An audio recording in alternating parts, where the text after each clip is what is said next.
What's going on, Tiger fans? Anthony Ashnault here, back with Get In, the Princeton Wrestling Podcast. We have another great episode for you guys today. We got Coach Ryan Wolfe, a new assistant coach here at Princeton in his first season, and our strength coach, JD, James. I'm not going to try my hardest to pronounce his last name, probably going to butcher it. So JD, but James, what's your last name? DeVincenzi. DeVincenzi. So JD is what he goes by, but in my phone, James DeVincenzi.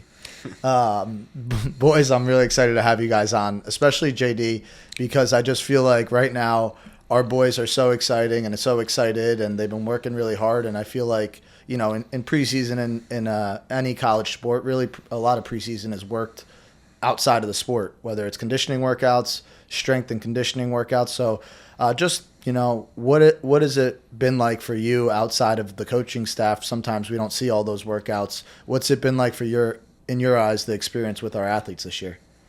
You know, every year is really unique, and this year it's I'm excited every year, but this year in particular, like I say all the time, you win the locker room, you win the season. And right now the locker room is 100% bought in. We have guys, like, because of Princeton's schedule, we have guys that have to come in early. When our scheduled lift times at 8 a.m., we got a lot of guys that have class that have to come in at 7, which means they're here at 6:45 to warm up, and they come in and they bring just as much juice as the normally scheduled guys. You know, and I've been doing this for a long time. When you don't have to coach effort, everything else kind of just falls into place. Yeah. You know, so it's been really excited. I tell the guys one time, you know, your effort and your intensity can make bad days good and good days great. And we've had a lot of really great days, and we continue to stack those on. Yeah, I love as a coach now, like just digging back into my memory about some people that were influential in my experience as an athlete. And I just always remember my coach at Rutgers, Coach Goodell, saying, control the things you could control, your attitude, your effort, and your energy. And I swear he probably said it like almost every single practice at least once, or every lift at least once. And it's just so small, but it's part of, like, you know, the buzzword culture, but it's really just, you know, your team's personality. Like, what is their personality going to be? Is it going to be negative? Is it going to be positive? Is it going to be excited? Is it going to be not excited? And, you know, I think when all these coaches and professionals talk about having a good culture, it's those kinds of things. It's like not having to coach effort, not having to coach having good energy, not having to coach shooting for really high goals and going all out for them and being disciplined and consistent in that. And, you know, that's what I kind of see in my change from season 1 to season 2 and teams that I've been a part of as an athlete. It's like I've seen this team just feels like a little bit different, and almost like as much as we do talk about those things, it's not like we have to coach them all the time, which is awesome as a coach. We get in there and we get better. So that's great. Now we got Coach Ryan Wolfe here, newly on board here at Princeton, coming from Rider as an All-American at 197 himself, having a great coaching career too. Started at Rider, went to Lock Haven for a little bit, then back to Rider, now at Princeton. Originally from Delaware, yep, which is not your typical wrestling state. And it's funny, I was just talking to Coach Backish, or do you know Coach Backish? Yeah, Cliff. I was just talking to him, Cliff, about doing maybe like a clinic in Delaware. The state's trying to do a little bit more consistent practice, like once a month with different guys, the best guys around their state, just to give them exposure. Like, hey, this is a good college coach in the area that you can get to, and I think that's great. The state's grown, but in your area, you know, not many guys go Division I. Not many guys become All-Americans in college from Delaware. What was your experience going from high school to college, and where did you find the belief that you could accomplish your goal of being an All-American from where you came from? So for me, people like to make fun of Delaware a lot when they're like, oh, where are you from? It's either Jersey or PA, right? The best wrestlers come out of those two states. So when I say Delaware, they kind of laugh and be like, oh, do they even wrestle? You know what I mean? So I'm used to it. It's funny. But I don't think it really matters where you're from. It's just being able to be self-motivating, you know, and I've always had that just growing up with 3 brothers around 2 years apart. We were always fighting each other. Where do you fall in line in the brothers? I'm the second one. Yeah. So when my parents weren't there, they were at work, we were getting in fist fights every day. Just begging my brother to please don't call Mom. So I think I kind of, you know, had that edge from there. And my parents really took me places to get better. I trained a lot in South Jersey at Raw 241. Johnny Johnson. Johnny Johnson, yep. And then just, going to different competitions, Super 32, NHSCAs. So kind of doing everything what, guys from Jersey and PA are doing. And I think that kind of helped getting with good partners. But, yeah, like I said, I don't think it really matters where you're from. Just kind of the work you want to put into it. No, that's funny because in my family, it was don't call dad. You were saying don't call mom. Yeah, well, because it was mom was she was tough, and she probably the reason my dad got so mad was mostly because my mom was so mad. Yeah, but he was the one that was time to discipline you. Dad's coming. Yeah, no, you're absolutely right. Don't call dad is definitely the biggest thing, and he made that known. So the other option was to call mom, and then mom would call dad. You knew that led to the inevitable, which wasn't good. Exactly. What about you, JD? Do you have siblings that you grew up with? I have a little sister, so I was definitely a terror older brother for a little bit, And how many years apart are you guys? We're 3 years apart. Yeah. So she, after a while, we got to be really, really good friends, but especially in the beginning, it was funny because I was more on the sports side. She's definitely on the art side. So, it was a little bit of a clash of everything in the household. So it was pretty cool. What sports did you play growing up? I played football and baseball mostly. Yeah. And what other sports do you work with as a strength coach here? So I work with men's basketball, wrestling, men's and women's water polo, and baseball. What are some of the biggest differences you see from wrestlers just in your whole time, not just this year's team, but what is some things that you go to tell your friends when you're just hanging out outside of Princeton people when they're like, what is this team like? What's that team like? What do you say about the wrestlers? Well, the biggest thing is the body types, right? Yeah. I literally go from working with wrestlers who are a very specific body type to basketball players who are basically the opposite end of the spectrum. I used to joke with basketball, the basketball wave bye-bye to me a long time ago, after I was done on the green team when I was 10 and everybody else started growing, so working with them, everybody has their own bit of a puzzle. I work with kind of, not a niche, but everybody that I kind of work with maybe the exception of basketball, a lot of shoulders, a lot of necks, a lot of ankle, knee stuff.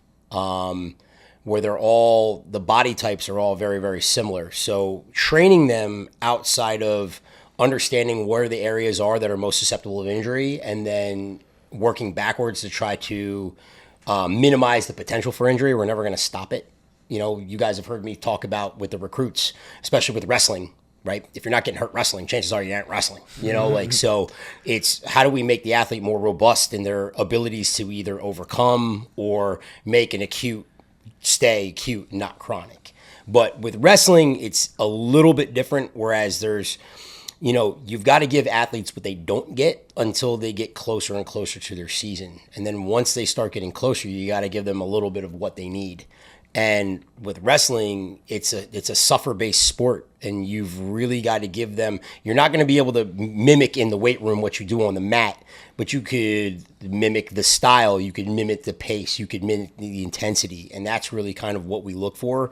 Where those are the parts of the workouts that kind of stand out with what we do with the wrestlers versus the other athletes. Where, if I'm spending time doing that, am I really doing them a service to their sport? There's not another sport where you're doing a scramble. That I work with. Mm-hmm. So really looking in and looking at them and then making sure that I'm giving them absolutely everything that I can to put them in the best possible place to not only stay healthy, continue the training, but also make themselves faster and stronger for when you guys eventually make them better wrestlers. Right. Yeah, and me and Coach Wolfe both enjoy lifting and enjoy feeling strong, and definitely something in my career in high school. I lifted a lot with Zach Evanesh, underground strength training, who works with tons of combat sport athletes, a lot of wrestlers, a lot of athletes in New Jersey in general. But it just was important to me to try to check every box I could check to be the best athlete I can be. And then in college, I started having little injuries like you're talking about. You're wrestling at a high level versus really good competition, and at some parts maybe overtraining or overworking, and things happen. And I've been injured quite a bit, and I did realize at that time, like, okay, strength training is not just important to be the best product of myself, but it's important to try to stay as healthy as I can for as long as I can. And every time I go through little phases where it's like those minor injuries, it's usually pretty related to not being consistent with my strength training. So it's something I definitely realized as an athlete. And now that I'm not an athlete, I'm like almost more in tune with knowing, like, yeah, of course my back got sore wrestling. I haven't lifted in 2 weeks. My legs are weak. You know, my chain just off. You know, I haven't, of course my left shoulder's sore after one day wrestling. I haven't trained my back. I haven't trained my shoulders, my arms, my chest. So, you know, those things to me go hand in hand. And since Coach Wolfe's been here, I feel like he spent a lot of time over in the weight room. And just going back to that experience of having that self-belief is self-belief that you've had as an athlete that probably, you know, was just taught at a young age with your brothers and growing up. Was strength training a part of that self-confidence for you as an athlete? Yeah, I mean, it was always the saying, right? Look good, feel good. But I knew it benefited me in wrestling. I always just wanted to be the biggest at the best weight I could be. And I knew lifting would, you know, help me do that. And just from like we were talking about, like an injury standpoint, like I tore both shoulders as soon as I graduated. Like that's because I stopped lifting, honestly.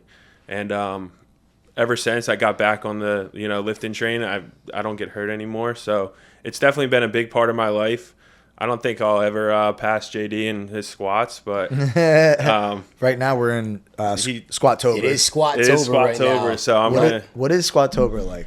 So Squat-tober is just fun. You know, it's is like it a one squat of those every things. single day? You squat every single day. There's a 7 days a week, no day off. 5 days a week. Okay. Yeah, 5 days a week. Wednesday and Sunday or something? No, so we go Monday through Friday, and then the program's off on Saturday, Sunday. And it's like it's a fun community, you know, type thing. It's run by Sarnex and Pen and Paper Strength app, and it's just something fun that kind of challenges everybody, you know.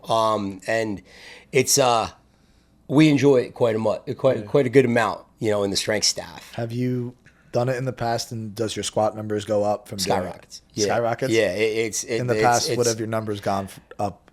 I've hit percentage-wise, maybe, or number-wise? Yeah, I mean, like the best I've ever hit is 580 on the squat, which is nice. Like, you know, I just tell people I'm just actively trying to make myself shorter. And you weigh you're like 180 pounds, right? Yeah, compress. 180 pounds, man. That's got to compete for pound with people. It's fun, you know. They don't call us weak coaches, right? You know, and like it's you know, we try to have as much fun as possible in there, and it's it's a good time. I think that says a lot too when your strength coach is doing that much, sure. Because just in the past we've had like older strength coaches who kind of don't lift, they're more by the book, but I feel like when you have a guy that's doing it in there with in the trenches with you, kind of motivates you more, and you actually respect them when you're, you know, when they're telling you to do something. So it does help when, you know, you walk in and your strength coach has got 4 plates on each side and just repping them out.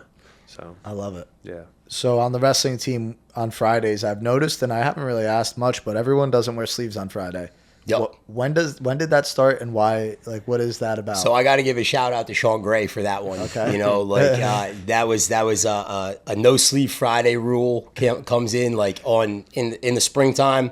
We always have Fat Pump Friday. So like I tell the athletes, you know, like we get done what we need to do. And then on Fridays, we get to do what we want to do. Abs. Just fill that singlet out, you know? Like that's shoulders, everything, biceps, you know? abs. Yep, that's everything that a wrestler likes to do, Beach right? muscles. So, no legs. yeah, we always have a good time. No We always have a good time. Yeah, that's solely for the strength coaches is Friday leg day, right? Like so, but yeah, that's how it got started, and you know, it turned into one of those things where, you know, it's the part of the novelty of strength conditioning, right? We can get pretty monotonous in there, and it can get boring. Like it's the strength coach's job to be the thermostat in there, right? Like, you know, I can't just tell you what the temperature is. Like I need to crank it way up because that's where the good, that's, you know, you pull the juice out of the squeeze. You know, like, you know, you mentioned my boy Zach Evanesh, and I've got to always give him a shout out. You know, you talk about like living the code and stuff like that. You know, you got to walk the talk, and it's. A lot of that comes with our wrestlers, you know, getting them to buy in no matter what way possible. You know, like you always want to say you're an open door, but like at the end of the day, wrestling, you know, they want to wrestle. Yeah. So we got to make them find ways where they want to come into the weight room. Yeah. Like that's the biggest part of, I think, this year too, with the culture. And I've got to give you guys credit too, because it's so great when coaches come into the weight room. Yeah. You know, like it really shows, like athletes really show, especially the early morning teams when they work out. Like it's one thing for me to be there, you know, they think I live in that room, you know, like, I see that. I think they think we all live here. They see me up campus and they're like, "You're not an E level of Jadwin. What are you doing?" You know, like, are you lost, coach? Yeah, that's exactly it. You know, so it's nice when I get the coaches to come in too, and then the buy-in just gets a little higher. You know, especially ones that don't just like stand around and watch them. They're actively like looking, participating, talking with them. You know. It really goes to that buy-in and that winning that locker room piece again. Yeah, and I got to give credit to Ryan for that, for just being consistent with that. And it's something for me that coming into this year, I talked to Ryan about it, and I shared just like in my past experience, I've had a coach or two be pretty consistent in coming to those workouts, and it totally makes a difference when you're borderline not going to have a good day, and then you see that. Maybe the expectation of him in the room, and you raise your own expectation, or just the pickup of his energy saying hi to you, and you're like, okay, like we're all in here. We're disciplined. We're here because we got some high goals, and we're chasing them down. So it's like both of that, maybe just the expectation when coach's in the room. It's like, okay, I can't take a back seat here because it'll stand out, and I don't want that. Or it's as well just the energy we're bringing with them. But, you know, Ryan's an animal, and he's going to lift whether it's with them or not. So I love that we have that piece because they see that, you know, whether it's in the weight room with you guys coming at the time or in the wrestling room when they stumble upon in there to come into the office or whatnot, they see us working. And, you know, just like you're doing Squattober, it's like they see us doing that and putting in that work. What are, for both of you, let's start with Ryan. What are some athletes that have been just super exciting for you guys to see their work ethic this year and their wrestling, but even just work out their energy and their effort and their attitude? What are one or two athletes that have excited you guys? Well, for me, just to be selfish, I'm looking at the upper weights, right? Because those are the guys I directly work with. So I'm excited that Sebastian has one more year here, and I know he hasn't really hit his goals yet. So I'm kind of excited to see the work we put in and how it's going to pan off in the end of the year. So I'm definitely excited about him. He's been working hard. He's started doing the runs, and he's really pushing hard, probably better than any heavyweight I've ever coached in the running aspect. And he's super strong, right? So that helps. So, yeah, excited about him. A couple other guys, you know, Cole Mulhauser. He seems to be working really hard this year. Waiting to see how that turns out. But for the most part, a lot of these guys excite me, you know, like Ty, McGowan, a couple of young guys that are coming in the lineup, and the other guys that are trying to start. You know, I think like we were talking about, the cultures has been so good that you don't know what we're going to get, and it's a good problem to have. So it's just like you want the results to show at this point, but it is exciting. I agree. Yeah, like you know, I personally just can't wait to see another person lined up across from the guys with another singlet on. You know, like it's one of those things where like I have a hard time just picking out a couple people, but there's three that really stand out. You know, it's X and it's the Rivera brothers. And especially like Ethan Rivera worked an internship all summer, would come in, train with me at 6 a.m. and then leave, drive to his internship, do his internship, come back and train.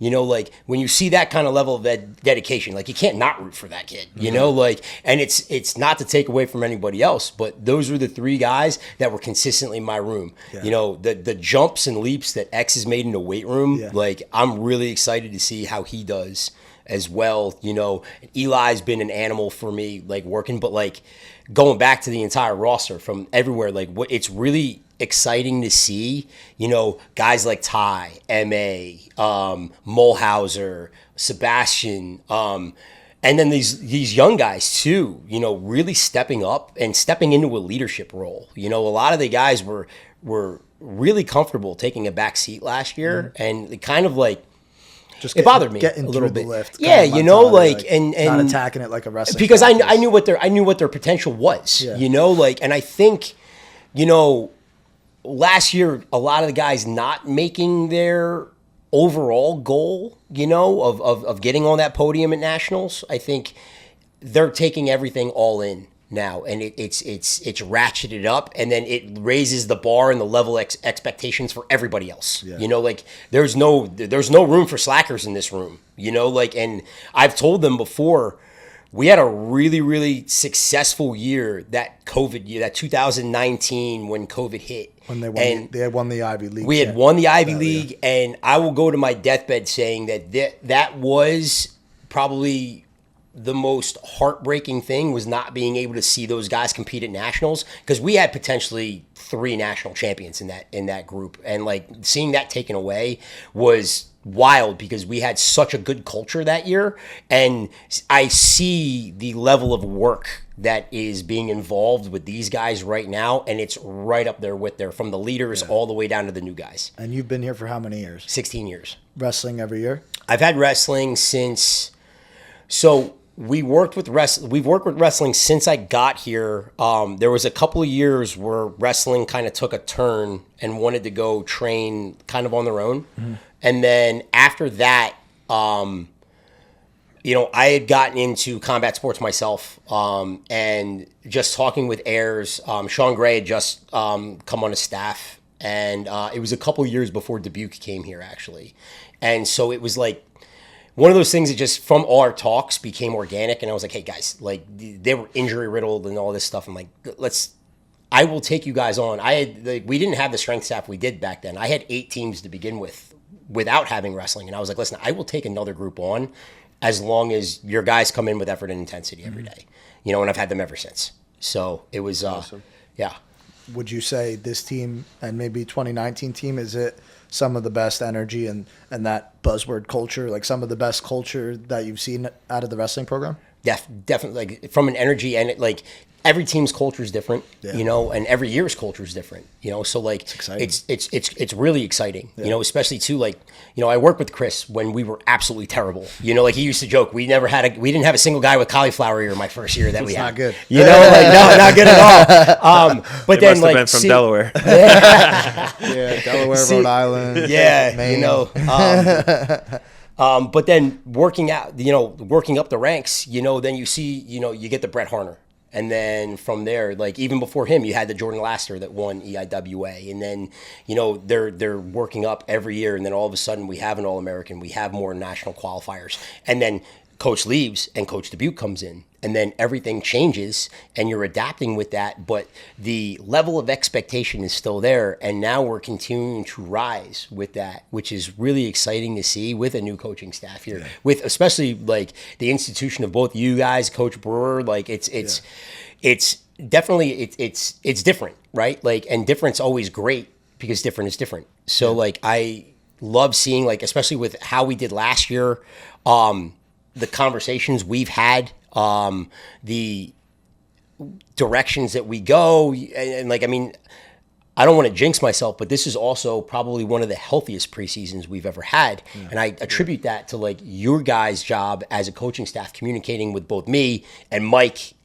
doing an amazing job keeping the guys healthy in the athletic training room. Right. And then, making my life easy, when we get guys in the weight room. Cause it used to be some of the times where we've had some down years, we've had 9-10 guys like on the shelf where I've had to do extra stuff or different stuff because of injuries and things along those lines. There's so much that goes into it, but it's like I feel like it's a combination of all those things. It's us understanding each other more after working together for longer. And then it's just like all the little things that we do as a program that, I didn't always do them in the past programs I've been a part of, but the silly things like having a season theme, it builds to that culture of having a higher goal. Like as silly as some people might look at that, it's like, it's a chance to talk about what we want to be and how we want to go about it. And this year it's big trust, and it's the theme is great, and we're gonna try to make it great every year. But more importantly to me, it's an opportunity to talk about what does big trust mean. It means let's trust in the program, let's trust in our strength coach, let's trust in all our coaches and the work we put in, let's trust in the workouts that we do and in our training and our recovery and all the other personnel that's within the team, like Mike and different things. And it's just an opportunity to talk about that culture of our expectation as coaches in a program. So it's like those little things, incorporating mantras like Tiger mentality of how we want our athletes to think and how we want their personalities to be shaped. So I think it's a combination of just a ton of different things.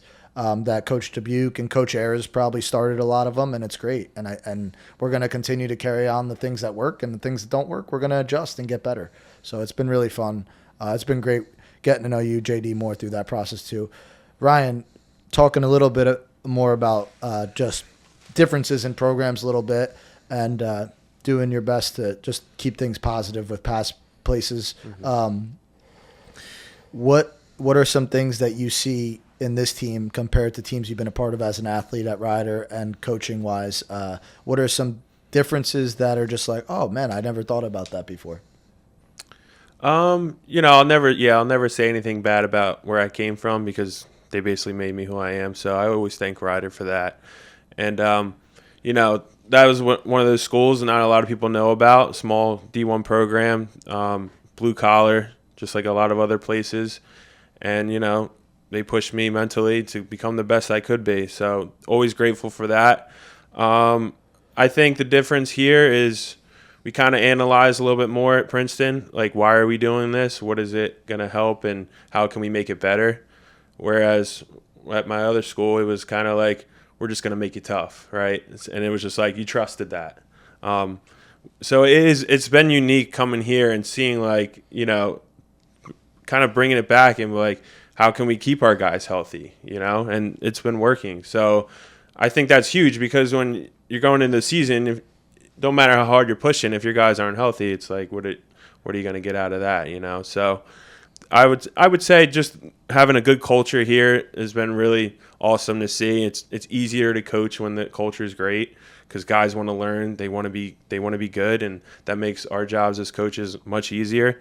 And I would say kind of where I've been in the past though, it's all the same stuff, the same goals. Like we want to be the best. But being at Princeton, a lot of guys are positive, and it's easy to work here.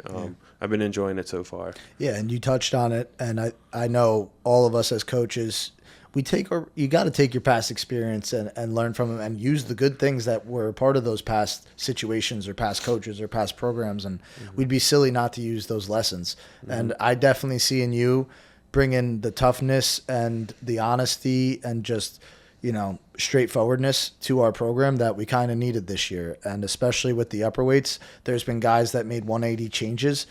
And I know because I talked to them before talking to you guys that Sebastian definitely feels like you're part of that for him, just part of being able to push harder, part of him is able to trust that the runs are going to be great for him. And he sat here before you guys and he talked about how great the runs were for him. He talked about the 400 sprint workout. He said, I needed that. It was the hardest thing I've done in a long time. I didn't think I could do it as hard as I did it, and I did. So now he's thinking like, what else can I do? How hard can I go? How much can I push myself? And that's the stuff, not those things don't necessarily translate to the mat. I think, JD probably knows that more than anyone just based off his profession. Like just because you could run a hard mile doesn't mean you could wrestle hard for 7 minutes.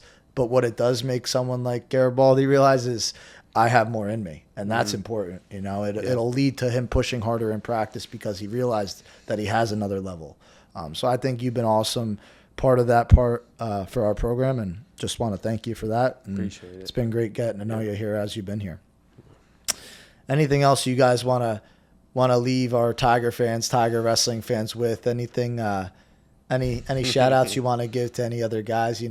One other question I had for you, JD, but you did touch a little bit on it, but the guys that you kind of mentioned have, in my opinion, been hammers in terms of their work ethic since they walked in the door here. They've been great, the Rivera Bros and X. And I wanted to get, in your opinion, maybe a guy that has made a shift in how they approach the weight room and just been maybe going from a guy that you feel like you had to motivate a lot last year to a guy you're like, man, this dude's a leader and he's crushing it right now. Yeah. I mean, MA is definitely right up there with that. Like, I think last year he dealt with a lot of things. He had a back, he came in and he had a lot of things going on. And I think the 180 he's made, he's developed into a leader, and I have no problem putting my stamp on that kid. Yeah. Another one too that I don't think he's going to get the credit that he deserves is Chris Martino. A guy that just works his butt off all the time. Doesn't say anything. He's not loud. You'd lose him in the weight room if you weren't directly looking at him, right? But his work and his body of work speaks for itself. And it's guys like that you need. Some of the other guys, Ty Whalen has just been, like Ty Sy. Like he's been the consistency that I've had. And it's been a pleasure working with him. Yeah. But man, yeah, this group is really an exciting group. Like I feel bad that I'm leaving. Like I'm like drawing a blanks on other people. Yeah. It's good. It's that's good.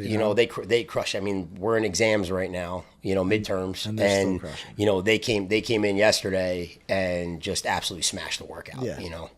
No, I really feel like this group looks forward to every workout they could have as a group because they're pushing us as coaches to try to meet to go technique and watch film all the time. And to me, it just like is another example of like when they do get together as a group, it's even more exciting because we see it even one-on-one how excited they are. So I could only imagine when they're in front of their friends and they're actually competing a little bit with each other, even when it's Metcons and lifts and different runs, it's like it's a chance to get around their buddies. And that's for me the thing that was, the most fun I had as an athlete was my senior year of college. One, because I came to terms just that how I wanted to compete as an athlete and different things that I was struggling with maybe mentally I was able to overcome. But two, I was realizing I was never going to have a chance to be in the locker room with the boys again. And just every workout was exciting. So it was like a chance to clown with the guys in the locker room before and after practice and get together that last time. And I did realize that before that season started. And it's like, this team gives me that feeling. It seems like they're joking around. They're messing with us even like as coaches, which I like. Like, I want you to pick on me. You just expect it back for sure, But I like it. And it's been a great thing. But that's been great. I appreciate you guys coming on. Coach Ryan Wolfe, strength coach James DeVincenzi. Nailed it. Another episode of Get In, the Princeton Wrestling Podcast. We appreciate you guys coming on. Thank you. Thanks for having me. Yep.